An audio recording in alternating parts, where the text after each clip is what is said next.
Boldly Brilliant, where we encourage you to be bold, be brilliant, and be you. So today on Women Inspiring Women, I have a guest, Sarah J. Pitts from Most Motion, and I am excited to have her here. Now, we've been having a little challenge technically with the volume here, so we're going to try again.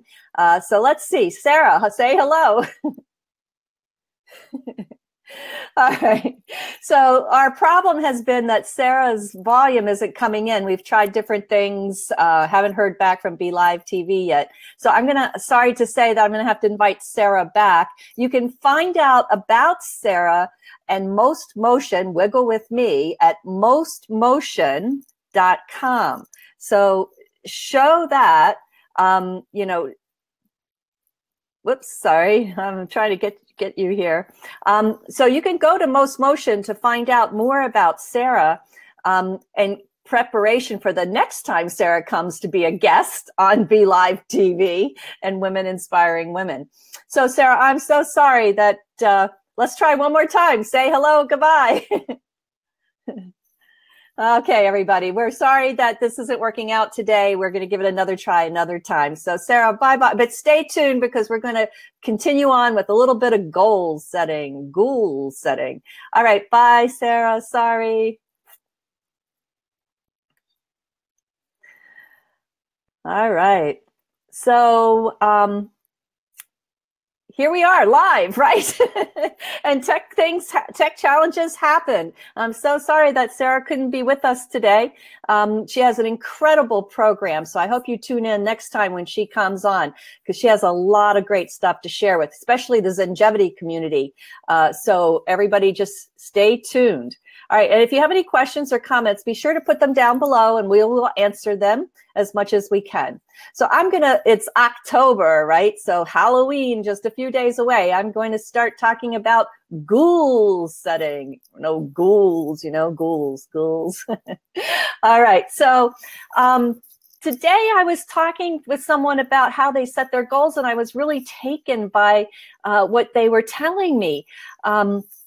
They don't do your typical, SMART goals. Everybody's heard of SMART goals, being specific and measurable and adaptable and, on and on and on, time-oriented, very specific, right? And I think we've all been taught about SMART goals and how important they are.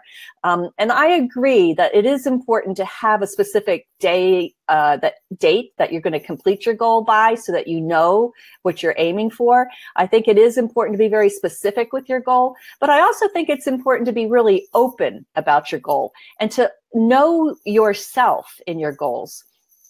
So, for example, some people are visual learners. Some people are auditory learners. Some people, probably Sarah and I, are kinesiologically oriented, right? We learn better kinesthetically, right? Through movement. If I'm going to learn a dance step, I can see it being done, but I won't get it, right? I can hear it, but I won't get it. But if I do it, if I move it and try it and I'm using my body to learn that dance movement, then I will get it immediately, right? Because I'm a kinesthetic learner.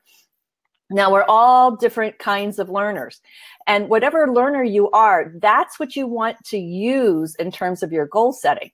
So, for example, if you're a visual person, visual learner, you'll want to post your goals all over the place. You want to put them on stickies and stick them all over your computer or stick them up all over a board or your wall or somewhere, but have some place where you can visually see your goals. And if you're an auditory learner, you'll probably want to do visual. I always recommend do visual goals and your learning style goal, all right? So if you're auditory, you want to record your goals so that you're hearing them. Some of my clients who are auditory started doing this, and they had never gotten anything done. And they would set their goals and they'd get one or two of them done. And what we started doing was we would record their goals and they would play those goals just before they went to sleep on a recorder and listen to them. And then they listened to those goals again first thing in the morning, and boom, all of a sudden, all their goals got done. You know, it was amazing to me that that happened. I actually learned that trick. Some of you know that I spent many, many years in recovery and addiction because I'm a clinical psychologist and I did clinical research at Harvard Medical School.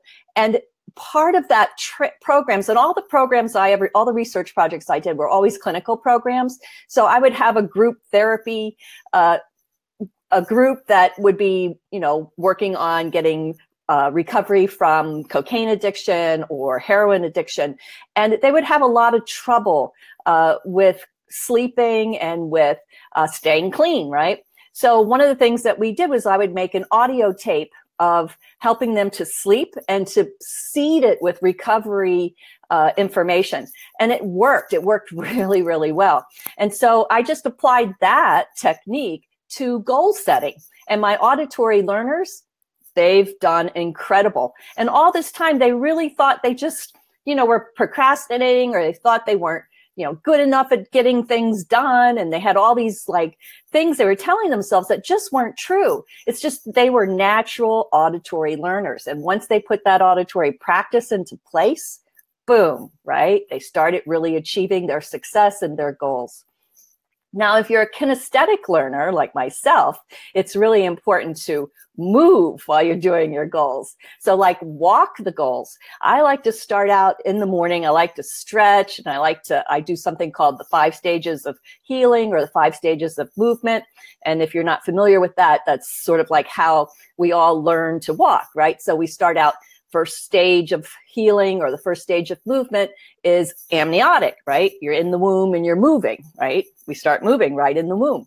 And then there's creeping. Babies creep, and then they crawl, then they stand, then they walk. And those are the 5 stages. So I practice that every single day because I find that it keeps me loose in my spine, keeps me really stretched. It's really a lot like what Sarah does in her work, you know, with the movement, the wiggling, but I'll let her explain that at another time. But it's, you know, it's really helpful with the 5 stages of movement, or some people call it the 5 stages of healing, because it really wakes up your inner body and it wakes up your spine and your whole body, right? So after I do my 5 stages, that's when I begin to like roll. And like, I know this sounds so crazy, doesn't it? But it works. Like I'll say, I'll pause for a moment and think about what the goal is that I want to accomplish that day. And then I'll just roll over, right? And I'll speak out that goal. And then I'll roll over for my second goal. Or sometimes I just stretch and move and say, I need to make 3 calls today, right? And just by that little movement, that little action, it clicks in my brain, right? We all have our brains wired in certain ways. And so if you're a kinesthetic learner, give that a try, see what happens. I also like to make big movements when posting my goals. So like, for example, hang in there, I'm going to show you. See this? Here's one of my goals, right? Facebook Live once a day. I'll get up and post it, right? Get out of my chair, move around, post it. Oh, you can't see it. I'll move it down. Boom. And then sometimes I have big goals and I'll post those. Can you see that? I don't know if you can read that, but it's the things that I do every single day. I create content, and then I repurpose that content on Medium, my blog, Facebook Live, in my newsletter, with videos, through email, and ebooks, right? Haven't gotten there yet. That's a goal I have to start rolling on some more.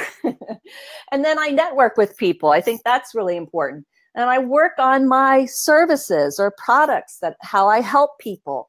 And then, of course, I repurpose something.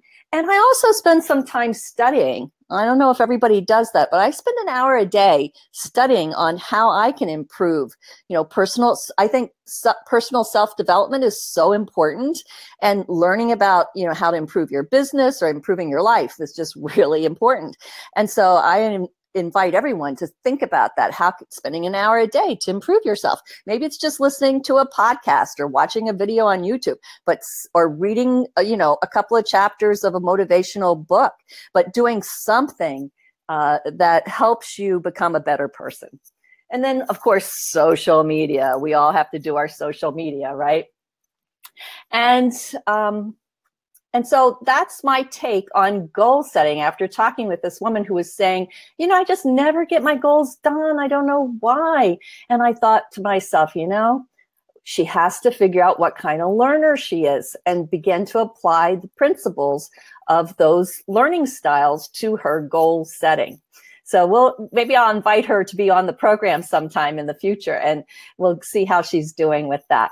So if you have questions or comments on this, please sure to put them down below in the comments section so that I can answer your questions and we can share with each other about how do you goal set? How do you set your goals? What is the best, most effective way to help you get things done? So put that down in the comments. We really want to see them. And be sure you like, subscribe, and share, because this is really important information. I think other people need to know. It's a part of goal setting that's not talked about. I don't hear it being talked about very much, about how important it is to take your learning style and apply it to your goal setting. Another way for people to do some goal setting, I think, is to create, you know, some kind of artistic, and I know not most of us will say, I'm not an artist, right? But try to get beyond that for a moment, because sometimes being artistic and creative is just a natural part of ourselves. And creativity is there. We can call it forth. You know, maybe our paintings aren't going to hang in the Louvre, right? Yet we have a way, we have something in us that is a creative spark. And when we can manifest or bring forth that creative spark, that also changes things. So one way is to find some kind of, you know, some kind of artistic way, okay? And that can be anything from drawing chalk. Like I'm thinking you could go out on the street, take some really pretty colored chalk and write your goals on the street. Your neighbors will think you're crazy, right? But I'm telling you, try it. Give it a try. You'll see some big changes. So that's one possible way. Another way would be, a lot of people like scrapbooking, you know, or they have a journal book, or they have a date book, you know, like a calendar scheduling book that they add stickers to and color to, and they kind of add creativity and pretty things to it. And it helps inspire them and motivate them to get those goals done. So that's another way. So I was going to share with you what I'm talking about. If I can look around my office here and find it. Ah, here it is. All right. So this is what I'm talking about. See, I found this old scrapbook thing for like $1 at a garage sale, right? And I use it to plan my month. So you can see that's the good old-fashioned pie chart, that you can write things in each slice of the pie. You can write, you know, what are the things that you need to do, right, in terms of your goal setting or your marketing. What might that be? So, for example, here are my 4 most important for October. My blog, because I'd been neglecting my blog. Social media is always a given. Networking, speaking. And those are my 4 that I'm really concentrating on this month. But you can see how just adding something to it, right? Adding something rather than just writing it down on a slip of paper or just writing it down in a notebook. Like, you can really charge up your goal setting by just adding that little creative spark. All right, everybody, short broadcast today. And again, thank you for being here, and tune in next Friday at noon Eastern Time for Women Inspiring Women. Bye-bye, everybody. Go set goals.